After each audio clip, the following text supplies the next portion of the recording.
When my father told me to sit down, the entire room obeyed. 200 officers froze, waiting for the Admiral's next command, but his words were aimed at me. "Sit down, Emily. You're a nobody." The laughter that followed didn't echo long, but it stayed inside me for years. That day, something in me broke, quietly, cleanly, like glass under pressure. I didn't argue. I didn't cry. I just sat there, wondering how a man who led armies could look at his own daughter and see less than nothing. He thought humiliation would keep me small. He had no idea that those 4 words, "You're a nobody," would become the reason the world would one day know the name Ghost 13. The conference room at the Pentagon was colder than it had any right to be.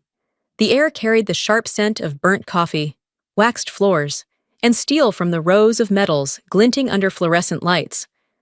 I sat in the last row, posture perfect, a stack of tactical reports steady in my hands.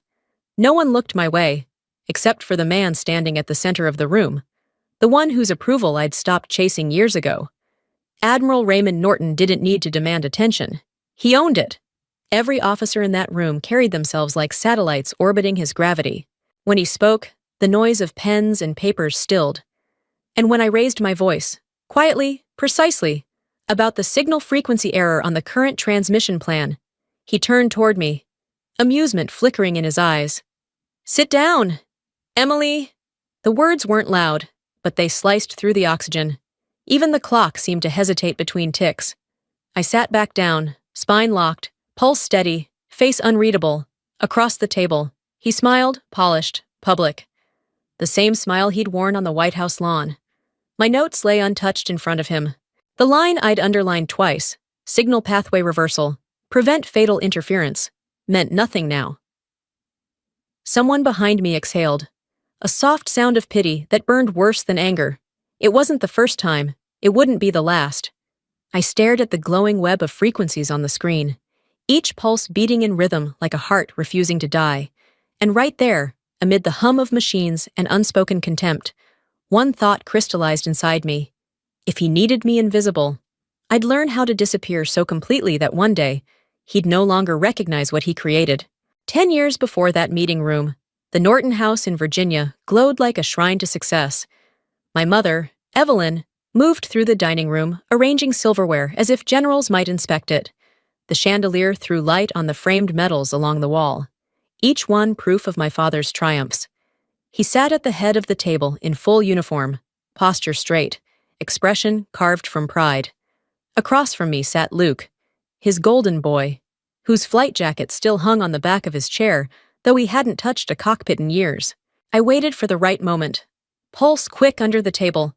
When I finally said I'd been accepted into the Air Force officer program, he didn't even look up from carving his roast, clerical or medical. He asked, "Combat operations," I said, barely above a whisper. He laughed, a sound that filled the room and emptied me out at the same time. The laughter wasn't surprise. It was certainty. "You? You don't have the blood for combat." Mother tried to smooth it over with a brittle smile. "Let's not ruin dinner." Luke cleared his throat and stared at his plate. The meat on my fork tasted like dust. When I stood to leave, his voice followed me down the hall. "Don't embarrass me, Emily. Know your lane." Outside, the night air was sharp. I leaned on the railing, the smell of burning wood drifting from a neighbor's chimney. Somewhere above the tree line, a jet streaked through the darkness, its red navigation light blinking against the black. I watched it until my eyes blurred. One day, I promised, I'd fly higher than the reach of that house, higher than the man who could only see limits. That red light faded into the clouds, but it stayed inside me, a pulse of color I carried for years, proof of everything he said I couldn't be. 3 years later, I learned what it meant to have your name erased while you were still alive. The NATO Defense Symposium had invited me to present my research on autonomous drone coordination, months of sleepless nights distilled into a single presentation. My uniform was pressed, my speech rehearsed, my notes perfect. That morning, a clerk handed me a revised program. My name was missing. In its place was his, Colonel Aaron Beckett, a SEAL officer I'd once assisted. Caught up to me outside the auditorium. He pressed the paper into my hand, voice low. "It's your father, Said it'd look better if he handled the briefing. I didn't speak. I walked inside. On stage. My father stood before the same projection I'd built, presenting my diagrams as his own. He called the model a revolutionary flight path innovation from my department. Cameras flashed. Laughter rippled politely. He ended with a smile for the reporters. I'm proud my daughter helps me organize the data behind this project. Applause followed. I smiled too, the kind that fools everyone except the person wearing it. Inside, I heard nothing but the roar of takeoff, that same wind from years ago, building pressure in my ears. That night, I clipped the newspaper photo and glued it into my notebook. Underneath, I wrote in small, steady letters, "He's the voice, I'm the echo. But one day, echoes will outlast voices." Then I closed the book, locked it away, and started counting the days until the sound of my own would be loud enough to drown him out. The night before Operation Tempest, the control room in Nevada buzzed with the low hum of machinery and the restless spin of ceiling fans. Red lights flickered over the radar board, painting every face in shades of blood and shadow. My name was listed as Lead Tactical Advisor, the highest position a major could hold. For the first time, the flight path on that glowing map was mine to command. At 1:17 a.m., a new order flashed on my terminal. Effective immediately. Major Norton reassigned to Observation Unit. The signature at the bottom froze me in place. Admiral Raymond Norton. The call came seconds later. His voice was steel, steady, stripped of anything human. It's a hostile zone. I won't risk your name on a mission you can't control. I stared at the monitor, pulse ticking behind my jaw. My reply came softer than I intended. It's not my name you're protecting, Admiral. 3 days later, the mission went live. The feed flickered, grainy desert terrain spread across the monitors, drone alpha circling above target. When the signal dropped, panic crackled through the line. 20 soldiers trapped, seconds from exposure. The rule was simple. Observe, never interfere. But instinct burned hotter than fear. I opened a hidden channel I'd coded months earlier, keyed in an override, and redirected the drone manually through a back frequency no one else even knew existed. The unit survived. Every man returned home. The next morning, Washington lit up with headlines. Decisive leadership of Admiral Raymond Norton saves U.S. forces. I watched him on screen, shaking hands with the president, smiling like he'd just won a game he didn't play. He stole my mission and called it leadership. By midnight, an official reprimand hit my inbox. Unauthorized action. Subject under internal review. Recommendation, reassignment. I didn't cry. I opened the window and let the desert wind cut through the silence. Fine. If they wanted me quiet, I'd become silence itself. A week later, Colonel Aaron Beckett appeared in the office where I was boxing up my things. He had been on the ground during Tempest, the voice I'd saved through static and distance. He set a sealed envelope stamped with the CIA crest on my desk. "They're calling it the Talon Program," he said. "Black-level intel. No names, only call signs. They asked for you." Inside, one sheet of paper waited, 4 lines that would rewrite everything I was. Classified. Talon Division, status. Recruitment initiated clearance level. TSSCI L5. Designation, pending. Codename to be assigned. "Why me?" I asked. "Because someone up there read your file and said, she does the job, even when no one's watching." I looked around that tiny office. Every plaque on the wall, every framed commendation carried my father's name, none of them mine. The decision wasn't difficult. I signed. A week later, I arrived at a base hidden in the Nevada desert. No signage, no uniforms, just wind, heat, and silence. The instructor handed me a metal tag and said, "From now on, you're what we call a ghost. You exist only where clearance allows, nowhere else." The tag caught the light as he placed it around my neck. The number etched on it was simple. 13. "Why 13? I asked. "Unlucky for some," he said, grinning. "Lucky for you," I thought. Bad luck for him, for my father. That night, for the first time in my life, I slept without the sound of his voice in my head. No orders, no laughter, no shadow hanging over me. Emily Norton was gone. And in her place, Ghost 13 was born. 7 months hidden inside Talon Division had taught me how to breathe without being seen. When I returned to Washington for a short debrief, I planned to stay invisible, sign the papers, fade away, and return to the desert. But invisibility doesn't work when someone drags you back into the light. My mother's message was short. It's your father's charity gala. Just come for one night. One night. That was the lie I told myself. The ballroom glittered with crystal and ambition. Waiters glided between tables, and the laughter of men who'd never been afraid of silence filled the air. I wore my formal uniform, every ribbon aligned except one, the only medal that actually belonged to me. The band played soft jazz, the same song that used to echo through our house in Virginia when I still believed my father's approval was something worth chasing. He spotted me instantly. The crowd parted as he approached, smile wide, arm heavy across my shoulders. This is my daughter, Emily, brilliant mind, but she's happier behind a desk than in the field. Polite laughter circled the room. A senator raised a glass. Didn't she work on Tempest? My father didn't miss a beat. She helped organize the files. I gave the orders. The words struck deeper than they should have. My throat burned, but I kept my face still, the same mask he'd taught me to wear. I set my glass down and caught sight of the CIA director across the room, the man who'd signed my Talon clearance. He met my eyes, gave one subtle nod. It wasn't a greeting, it was an order. As the band shifted into Fly Me to the Moon, the sound wrapped around me like a memory I didn't want. The same melody had once drowned out my humiliation at his dinner table. Tonight, it marked the end of pretending. I walked out as Colonel Beckett passed by, murmuring just loud enough for me to hear. Tomorrow, Nevada. I didn't look back. I never would again. Nevada's desert glared like molten glass under the sun. Inside Talon's underground bunker, everything was precise. No names, no ranks, no pass. Only call signs. Ghost 13, online. We were launching Operation Falcon's Dusk, a rescue mission in North Africa. I coordinated the satellite link, adjusted frequencies, and guided the SEAL team on the ground. Every second mattered. Then an alert blinked red across my monitor. Override request. Admiral Raymond Norton.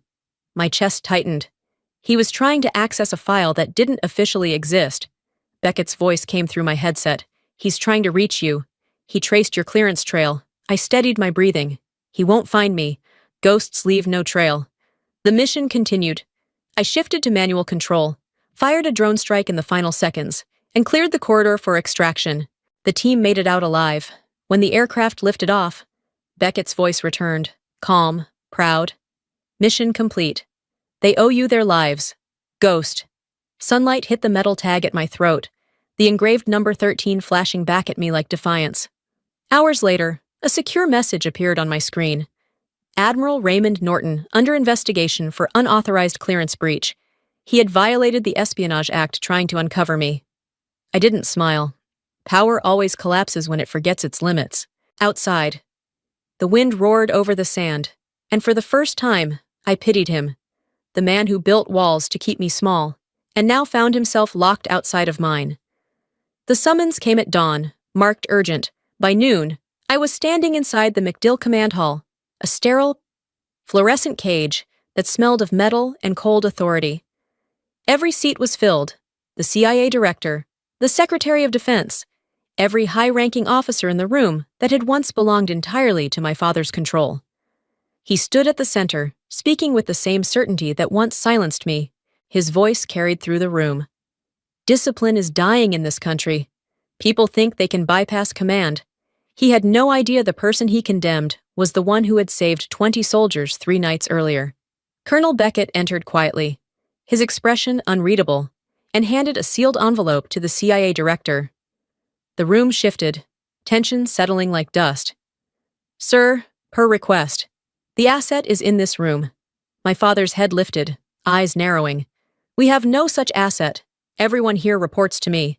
The CIA director didn't blink, then let the asset identify. I rose, calm, clear. Ghost 13. Talon Division, clearance level 5. Silence expanded until it hurt. Every gaze swung toward me, then to him. The glass of water in his hand slipped, shattering against the tile. Her clearance outranks yours. Admiral. The color drained from his face. I met his eyes, not with triumph, but with release. I had never wanted to humiliate him, only for him to finally see me. I gathered my file, saluted properly. Permission to leave, sir. The director nodded. As I turned for the door, I heard his voice break through the silence behind me. Emily, wait. I looked back once. You don't have the clearance, Admiral. The door closed. Outside, the rotors of a helicopter thundered to life, wind tearing through my hair. For the first time, the sound didn't feel like chaos. It sounded like freedom. 2 months later, the story hit every major network. Admiral Raymond Norton, under investigation for data breach and unauthorized clearance attempt. The man once feared by half of Washington had become someone people avoided in hallways. The silence that followed was louder than his reputation. My mother called one evening, her voice softer than I remembered. He's not angry anymore, just quieter. A week after that, a message arrived on my phone. Coffee. Arlington, if you'll allow it. I went. The cafe was small, warm, smelling of burnt wood and roasted beans. A soft folk song played in the background. He was already there, no uniform, no medals, just an old man with trembling hands wrapped around a cup that had gone cold. When he spoke, his voice rasped against the quiet. I just wanted to keep you safe. I looked at him and answered, calm, steady. No. You wanted to keep me small. He lowered his gaze. The way people do when they finally see the wreckage they built. The silence between us felt almost clean. I don't need you to be proud of me, I said. I just need you to respect me. For a moment, nothing moved but the spoon tapping gently against the cup. Then he nodded. You earned it. I smiled, not out of victory, but because it was the first honest thing he'd ever said to me. We sat there like two people stripped of titles, no ranks left to hide behind. When I stood to leave, he murmured, they took my clearance. Feels strange, being on the outside. I turned back, met his eyes, and said quietly, welcome to where I've lived my whole life. He laughed, and I did too. A tired, human sound. No forgiveness, no apology, just understanding. And that was enough. 10 years later, the Nevada sun burned gold across the airfield, the light catching on rows of flags that rippled against the desert wind. I stood on the platform in full dress uniform, facing 200 soldiers whose silence carried more weight than applause ever could. The announcer called my name, the new rank echoing through the speakers. Lieutenant Colonel Emily Norton. I stepped forward and spoke into the microphone, the heat pressing against my skin. Some of us were told we were too small, too quiet, too invisible. But sometimes, ghosts build the future because they don't wait for permission to exist. The crowd didn't move, didn't breathe, just listened. It wasn't a moment of triumph. It was recognition, long overdue. Colonel Beckett, now retired, approached with the new insignia in his shaking hands. His voice carried warmth that age hadn't dimmed. You were never a ghost to us. When he pinned the silver on my shoulder, I caught sight of the first row. My father sat there, hair white, posture humble, a simple suit replacing the armor of his rank. For the first time, his smile wasn't polished, it was human. After the ceremony, he walked toward me, slower now, softer. You wear it better than I ever did. I held his gaze, the desert light reflecting in his eyes. You finally said something true. He nodded once, no speeches, no apologies, just peace. As I left the platform, the sound of F-35s split the sky above, the same red light blinking that I'd watched so many years ago. I tilted my face toward the sun, felt the heat and the wind, and thought, he gave me his name, but I rewrote what it means. I was never a nobody. I was Ghost 13, and I was Emily Norton.